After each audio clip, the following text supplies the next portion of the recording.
because I'm anxious to hear what Professor Ikerd has to say. Please join me in welcoming John Ikerd.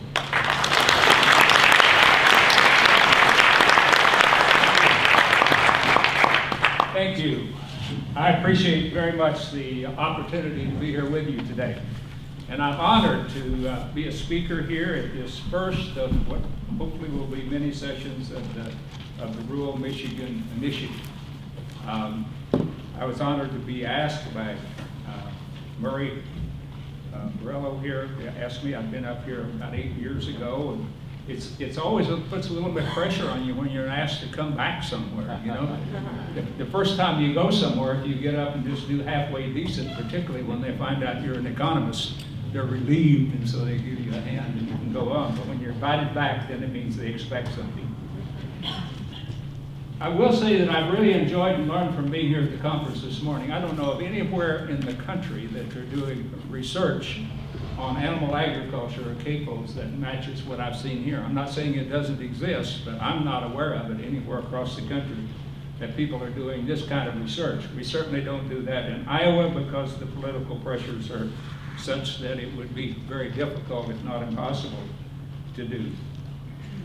When I speak on an issue such as I'm speaking on today, I always have to start off by saying that what I say is my truth. I speak my truth because it's what I believe to be true. It's based on my experience, my information, and if your truth is different from that, that's all right for me. But I speak my truth with conviction because I know why I believe what I believe. And what I ask is that you know why you believe what you believe, and just because some so-called expert said something or you read something somewhere is not a very good reason to believe anything. You need to look at a lot of different perspectives and then you make up your own mind. I think we're here today on an important occasion because I believe the time is running short as to when we can make decisive actions that will truly make a difference in the future of our country, the future of society, and specifically the future of our rural communities. I titled what I put together to present here today as Clean Water, Livable Communities. Jason started off this morning, he mentioned the idea of the saying that water is life. That's a saying that's strong in the environmental movement and in indigenous cultures. Water is life, and it is actually physically true, because depending on the particular situation, about 50 to 70% of our body weight is made up of water. So we're mostly water. And I say water is the lifeblood of livable communities. Well, the lifeblood, I looked that up, and it means the lifeblood is kind of the seat of vitality of something. It's what makes things vital and alive. It's the life-giving force within something. And that's what I mean. Water is the life-giving force of livable communities. And what's a livable community? Well, again, the definitions, if you look them up, the livable communities have various definitions, but it deals with the overall quality of life. When we talk about livability, it's not just about economics, but it's about the social, the ecological, the aesthetic, even the spiritual quality of life. A livable community is different than an economic community. An economic community is one that simply exists to promote economic development. But whereas economics is simply a means by which we achieve something else. In a livable community, it's a means by which we achieve a quality of life, but certainly not the only means that's important. So when we talk about a livable community, why certainly water, clean water, is not sufficient, but it's necessary. And it's an indicator of the livability of that community. Just like I said, it's the lifeblood. If you go to the doctor and they always take your blood pressure, so you want to see if the water's flowing, I guess. But the other thing is, if they think you might have a problem, they take a blood test, and that blood test will reveal in many cases if there's something physically wrong with the body elsewhere. It's an indicator rather than necessarily the cause of a malady somewhere else, a deficiency or a disease or an illness of some sort. And that's what I'm talking about. is water being the lifeblood. When we talk about livable communities, there's a difference between rural communities and urban communities, but the basic dimensions are still the same. It's still about the living environment in which we're in. It's still about the economic prosperity of the community, but it's also about the social relationships, the sense of community, and it's about having some sense of place. And it's about the educational opportunities, the cultural opportunities, the recreational opportunities. Those broad aspects of quality of life are the same whether we're talking about rural or urban areas. But when we talk about rural areas, there are specific dimensions that I think are critically important with respect to the environment.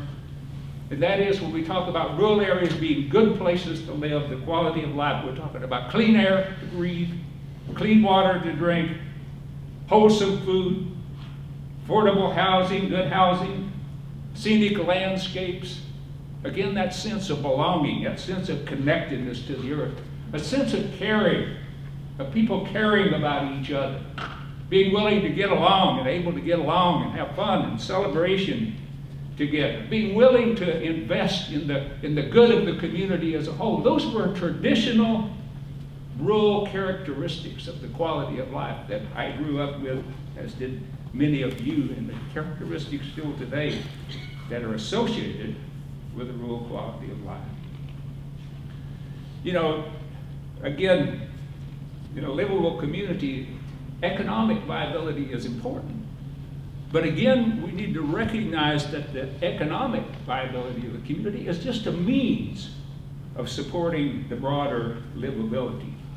And we must be able to sustain that livability over the long run. You go back, I'm getting old, you go back to 1993. I gave a series of presentations and wrote a paper called A Renaissance in Rural America, the Coming Renaissance in Rural America. It eventually ended up being a chapter in my book called Crisis and Opportunity, Sustainability in American Agriculture. And in that, I talked about that when I was growing up during the 1940s and 1950s. It was a bright time in rural America. We'd come out of World War II and the new chemical and mechanical technologies, farm tractors and things of that had allowed us to increase productivity and the profitability on farms. So it was a time of relative prosperity. And most important, it was the time whenever rural communities were an idealized place to live. It was a place to live and belong and to raise a family. And we were very hopeful, if not optimistic, about the future, because it seemed like that prosperity could continue on into the future. But by the 1960s, we had entered a different era. We'd entered an era of what I call kind of chronic crises in agriculture, and I wrote about that in the paper. What we had done is that those new technologies that come out of World War II gave us the potential, created the possibility of increasing productivity and doing what I call kind of industrializing agriculture today to make it more efficient. But we also had a fundamental change in farm policies in the early 70s that supported this kind of highly specialized, mechanized, chemically dependent sort of agriculture. And those technologies allowed farmers to increase production faster than the overall increase in consumer demand for agricultural commodities. And in addition to that, it allowed each farmer to produce more. And so they produced more in farming, and each farmer could produce more, and that was the era in which they talked about that if you're going to survive in farming during that period of time of chronic overproduction, that you had to be prepared to either get big or get out, because we were going to specialize, standardize, routinize, mechanize, simplify, and then we could consolidate farms into larger and larger farms, which meant that there had to be fewer and fewer farms as production expanded faster than demand. And I wrote about, in the chapter in the book, about how many of the rural communities out here were established for the purpose of supporting and being supported by those farm families that were out there. And I talked about, and I wrote, and I'm quoting a few bit from it, I talked about the trend to fewer and larger farms and more specialized farms resulted in declining opportunities for farm families, declining rural population. declining numbers of people to purchase things on Main Street, not just agricultural supplies, but everything, and was resulting in the economic decay of many rural communities all across the country. And some of those rural communities had diversified, and they decided they were going to recruit industry and job hunting. Any job, any cost. That's what they were looking for. Industry hunting become a preoccupation. You know, many of those jobs that came to rural areas were simply people fleeing the urban areas because of high wages, and they come to exploit the cheap labor, and they come to exploit the resources of rural areas. There was no geographic tie or reason for them to be there. And when they found someone else somewhere else that would work harder for even less, then they packed up and they left. And some of those communities, because of their unique location, become tourist communities or vacation communities, and some located near cities become bedroom communities. But I wrote about how most of those communities were left as places in search of a purpose. May seem kind of harsh, but in fact what I wrote about was still hopeful, because many rural communities were still good places to live. We hadn't destroyed the environment, the clean air, the clean water, the open spaces at that point in time. And I wrote about kind of the principle of universal cycles. Everything on earth goes in cycles. It never just goes in one direction. And about the returning prosperity to rural communities. And I wasn't by myself. It was the other futurists were talking about. It would be the quality of rural life that would create a new purpose for rural communities in the future. Futurists such as Alvin Toffler, for example, was one of the most popular in the 1990s. He wrote about the kind of the urban rural migration that was setting out. He talked about the industrial era, and he said the industrial era has come to an end. It's even reversing back in the 90s. And I quote from him, he says, "The most important economic development of our lifetime is the rise in a new system of creating wealth, no longer based on muscle, but on the human mind." Peter Drucker, who practically invented the concept of business management, he talked about in his book, New Realities. He said it's the biggest shift that we've ever experienced, bigger than politics, bigger than government, and bigger than in economics, is the shift to a knowledge-based society. You know, raw materials, the means of production, those things are of the past. In the future, it's going to be a knowledge-based society. Robert Reich, who was the Secretary of Labor under the Clinton administration, still around the political arena, he wrote a book called The Work of Nations. And he talked about the work of the future, talking about being the production workers of the industrial area, the service workers, and what he called symbolic analysts. And he called those the mind workers of the future. And he said, the mind workers are going to be the opportunities of the future. And he says the thing about mind workers is they can work anywhere, because the internet was coming along at that time. And he said increasingly they can work anywhere. They're only loosely connected to their companies they work for, and they'll get together in small groups, and they'll live anywhere they want, and many of them will choose rural areas. And then there was Nesbitt and Aberdeen wrote Megatrends 2000. And they went so far as to say, if the cities did not exist, there would be no need to invent them. They were invented for the industrial era, to bring people and resources together. And they said, free to live anywhere. More and more individuals are deciding to live in small towns, in cities, and in rural areas. There was reason for that, optimism, or hope at least. Because you see, a lot of people had already abandoned the urban areas for the suburbs. And they abandoned them for quality of life reasons. They abandoned them because of lower crime rates, better housing opportunities, more recreation opportunities.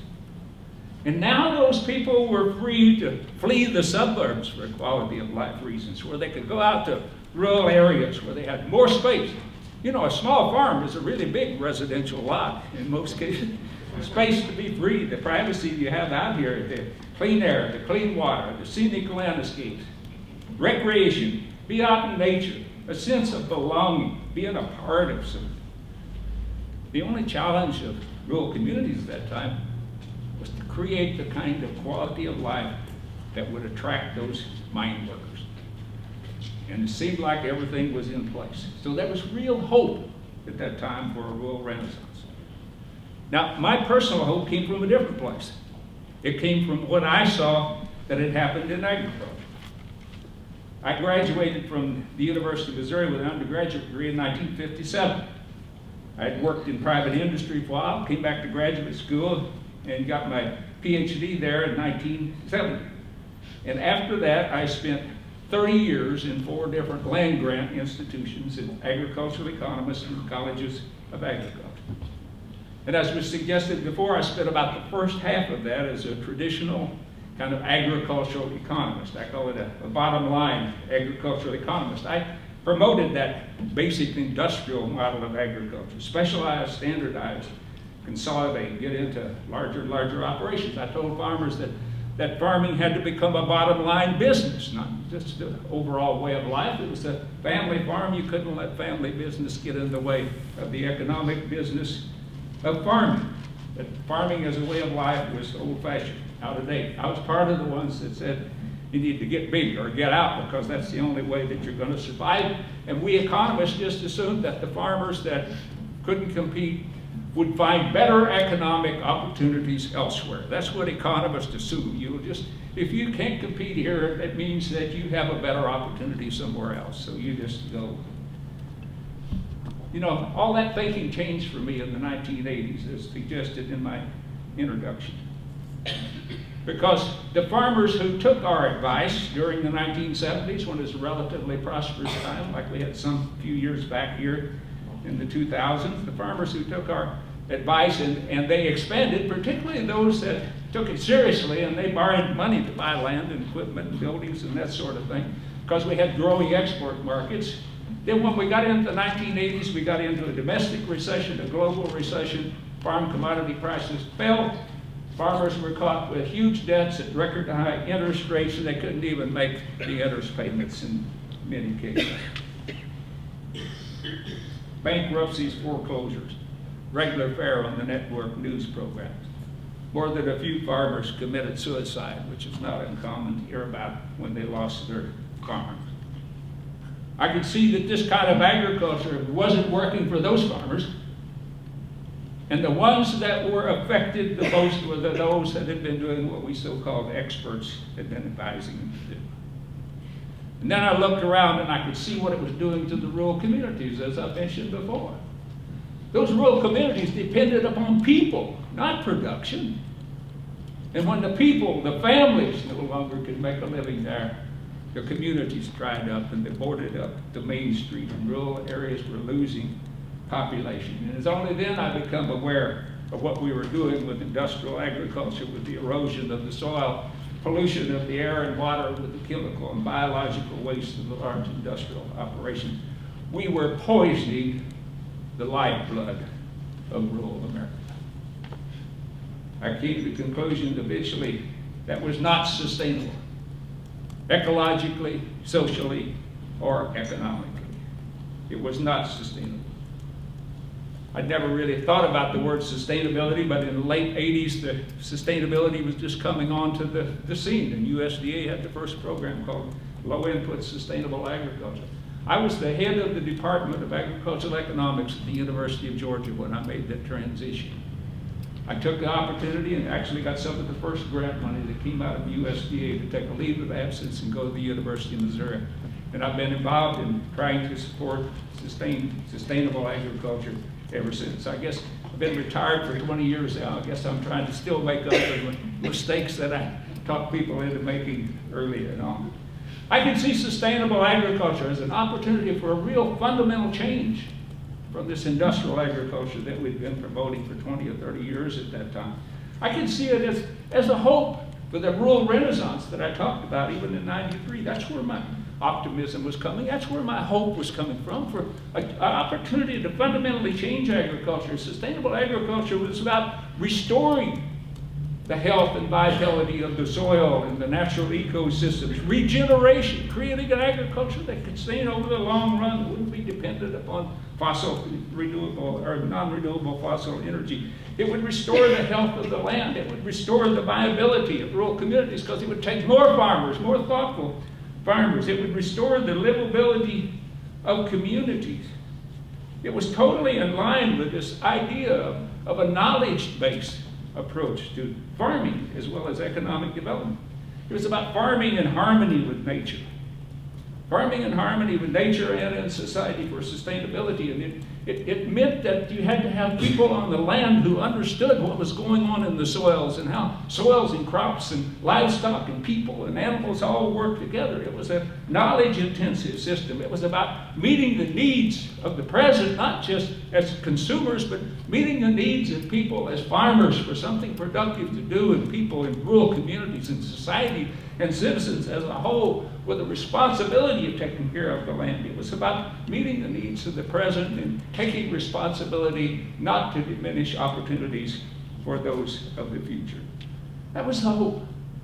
That hope had been supported by the growth in the organic movement, the new organic movement that emerged in the 80s and growing at a rate of 20% per year during the 90s and the early 2000s, and then the local food movement come on as organic moved into larger operations, and increase in farmers markets with new promise for smaller farms and local family farms, and even the slow food movement.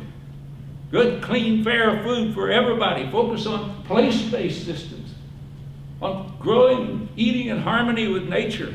Those were all signs of hope for this brain to come around. And it went by many names. In addition to organic, it was ecological and holistic, and regenerative, and biodynamic. And all of these were management intensive, knowledge intensive.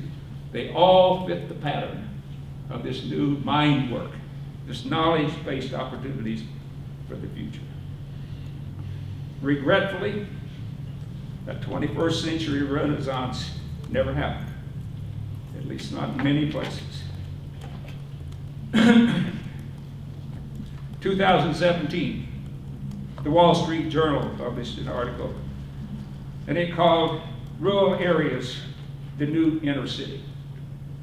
And it quoted the statistics, 5 different categories of place to live. And it quoted the statistics for each of these areas, from rural down to urban and so on, in terms of poverty, education, teenage pregnancy, divorce, death rates, disability, unemployment. Rural areas at the bottom, even below the inner cities. Drug abuse, crime, used to be inner city problems. Now they're pervasive all across the countryside. What happened? What happened to the promise for a rural renaissance? I think we failed to anticipate the power of the status quo that was benefiting from what was happening before, benefiting from the extraction and exploitation of rural resources for people that were more politically and economically powerful. I've written about it, and I call it the economic colonization of rural America. That's what was going on. We were treating our rural areas as if they were colonies where we could go extract the wealth, exploit the people, not develop their societies. And then when we were through, we could move on. Wendell Berry, in a 2017 article to the book review editor of the New York Times, put it very succinctly, as Wendell has a way of doing. He says that business of America has been largely and without apology the plundering of rural America, from which everything of value, minerals, chemicals, are down the cost of production on agriculture. We're going to bring down the cost of food. Everybody's going to be able to afford good food. We didn't feed the hungry. 2017, the latest report, 1 in 8 people in this country were classified as food insecure, meaning that this is more than it was back in the 1960s when they did the See Me Us documentary, Hunger in America. They estimated about 5% was hungry. We didn't feed the hungry. We used industrial agriculture to produce fuel for our cars, produce food that we wasted. We didn't do that. And in addition to that, those people that can afford to eat, the food we produce are making them sick. This industrial food system, the whole trend has been going in this direction. Anything that we gained in terms of lower cost for food for the rest of us has been more than offset by rising cost of health care, and much of that associated with changes in the American diet. We have an epidemic of obesity and heart disease and high blood pressure and diabetes and various cancers. We're threatening the physical and economic health of this country because of the food system that we've created. And you know, all of this evidence, everything is apparent in the figures you've seen today and the statistics you've seen today. And it's consistent when you begin to look at it. You see it in the natural environment. You see the symptoms reflected in the water.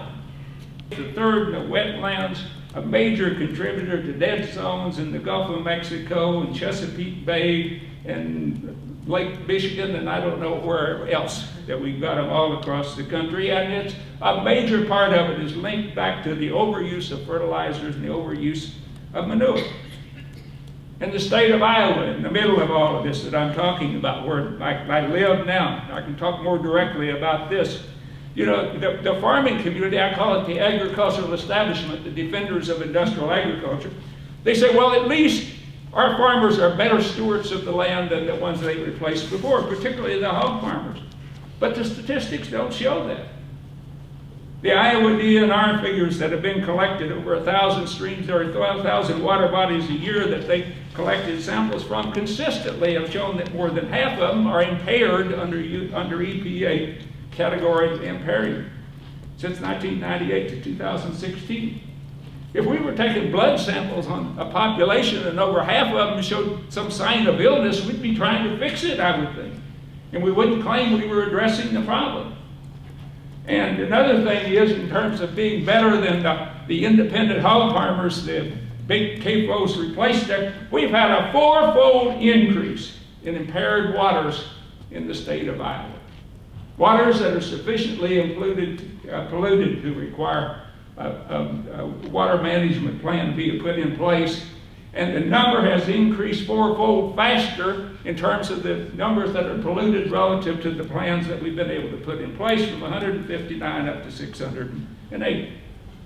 Now, these impairments are not meant to be random samples that show trends in here, but my gosh, folks, if we were taking blood samples of somebody and we were testing a population, there'd been a 4-fold increase in some indication of a disease or a problem, we'd be concerned about it. We wouldn't be claiming victory through voluntary compliance with some sort of regulations. The dilemma we're facing is that the evidence, the scientific objective evidence, is clear, but those who are benefiting from defense of this status quo in industrial agriculture and the industrial food system refuse to admit it, because it would cost them money or perhaps would lose their position of prominence within our society. So what do we get in terms of response? We get a multi-million-dollar public relations program to defend industrial agriculture and try to convince everybody that there's nothing wrong. That's what we get, instead of really getting around to trying to do something about it. And they talk about such things as, well, we've got to have industrial agriculture to keep food costs down. Well, food costs in this country over the past 20 years have gone up faster than the overall inflation rate. We did have some reduction over a period of time, but not anymore. 80% of what we spend for food today is not what happens at the farm level anyway. It's what the processing, transportation, advertising, and somewhere else. They talk about we ought to feed the world, but my gosh, if we were serious about feeding the world, we wouldn't putting 40% of our corn crop into our cars rather than into food for hungry kids. I mean, we could go on and on about that, but that's another presentation. Our legislature, our state and federal legislatures, just simply lack the courage to regulate industrial agriculture. These are not family farms. These are not farmers that farmed as a way of life. Not just a way to make a living, but a way to be a responsible member of a community and a caretaker of the earth's resources to pass it on to the next generation as good or better than they found it. What we're dealing with today in these operations is industry. And the solution is to regulate it as industry. It may be more difficult to regulate non-point source, but once you decide that you're going to regulate it, then you figure out a way that you're going to do it, and you do it. We simply lack the courage to face up to the industry and the economic power that's there. You know, the problem of industrial agriculture straight across the board is concentration. It's like with the pollution or most pollution. We're concentrating too much stuff in too small of spaces out here. If you take nitrogen that's out here in the air, it's a part of healthy air, it's part of what we breathe. You take that nitrogen, you go through a process of concentrating it to make nitrogen fertilizer, and you put that fertilizer out here on the land, and you put more, concentrate more than the crop can use in one place, then that excess goes into the water, and then you end up with water that has high levels of nitrogen that make people sick and kill some people if you're very young or if you're sick to begin with. It's the concentration. It's too much in one place. That's the basic problem that we have to deal with. And it's very evident. It's no longer a matter of collecting statistics, collecting evidence. The evidence is there, and we repeat it over and over again. University of Iowa study 2018 said it is impossible to avoid the very substantial scientific evidence showing the impact of livestock production and the very rapid growth on the degradation of Iowa water and air and consequently the health of the people of the state. And it focused on Iowa, but they had over 150 different studies that they used in drawing those basic conclusions. The evidence is in. We simply don't have the courage to pronounce the verdict. 90% of the hogs and poultry in this country are produced under large corporate contractual operations. Most of the grain, more than 90% of the corn, soybeans, and others, genetically modified where you produce it under contract. You use the seed under contracts that requires that you use the fertilizer and management practices of the corporation. These corporations that increasingly control agriculture all the way, increasingly from retail all the way back to the farm level, these are purely economic organizations. And they use their economic power to gain political power. And that's the way they prevent regulation of industrial agriculture. It's pure and simple. The only power greater than corporate power is the power of the people. The livability of our communities in rural areas depends upon the people coming together and declaring that we have a basic human right to clean water, clean air, the other things, the basic essentials of life. If we can't get clean water, then there is no hope. There is no hope for the future. Those water samples are like blood samples. If we can't clean up the things that will lead to the water cleaning up, we have no chance. But there's still a chance in the areas. There's many areas out here in rural communities that still have clean air. They still have clean water.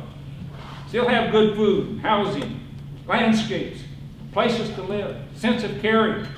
Even some of those that have been degraded, we can bring back. Hope is not lost, but time is running out. And for the first time in my adult lifetime, I see the possibility of fundamental change. I see the possibility of change at the national political level that I've never seen before. See the possibility of a change in federal policy. And it's embodied in one particular document that's highly controversial. It's a 2009 congressional resolution in the House called the Green New Deal. The Green New Deal is not a law, but it's been endorsed by all of the major Democratic candidates. And those people are not politically ignorant, regardless of whether they get elected. They sense that there's something out here in rural areas.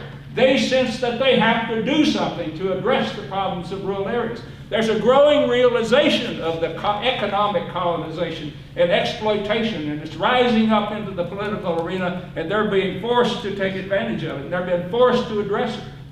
And there's people that criticize the Green New Deal. They say, well, it's totally unrealistic in dealing with climate change. We can't meet all of the objectives. And there's others that are supporting it simply because they expect to get rich off of green new jobs and things of that nature. But I think the most important aspect of the Green New Deal is it reasserts the responsibilities of government.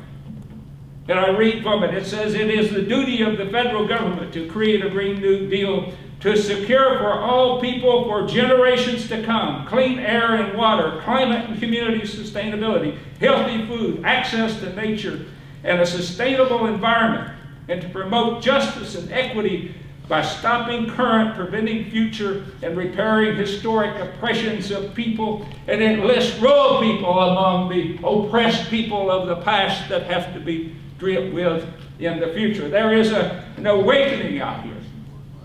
And I'm sure it'll be divisive, and there'll be political arguments all straight across the board. But the values that are expressed in the Green New Deal that I read here are not just Democratic or Republican values. These are true American values. If you read our Declaration of Independence, it says, "We hold these truths to be self-evident, that all men are created equal, and they're endowed by their Creator with certain unalienable rights, and among these are life, liberty, and the pursuit of happiness, and that to secure these rights, governments are instituted among men."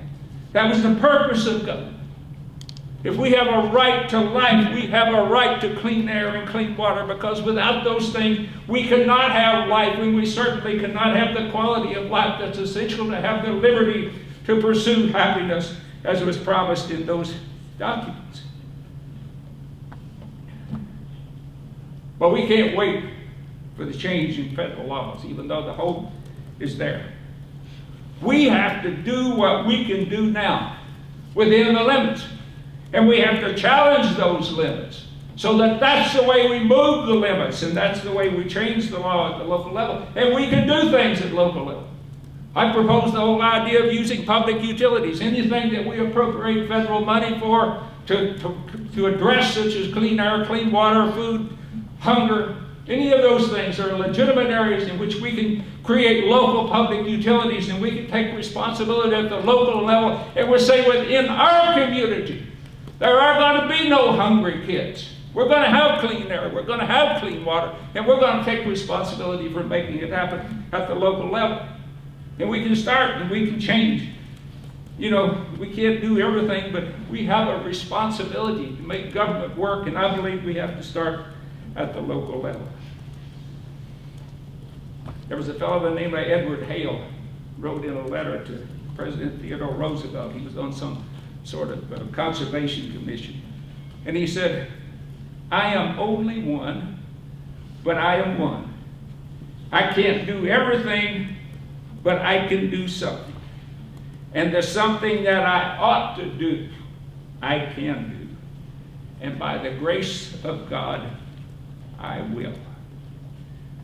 And he also wrote, he said, "Together," one of the most important words in the English language. "Coming together is a beginning, keeping together is progress, working together is success." Today, we've all had an opportunity to learn what we can do, to learn what we should do, and what we should do, we can do. And together we can have clean water, we can have livable communities. And together we can reclaim the 21st century promise of a rural renaissance. I still have hope. Hope doesn't mean that it's going to be quick or easy. Hope doesn't mean it's inevitable. Hope means that it's possible, and I know it's possible.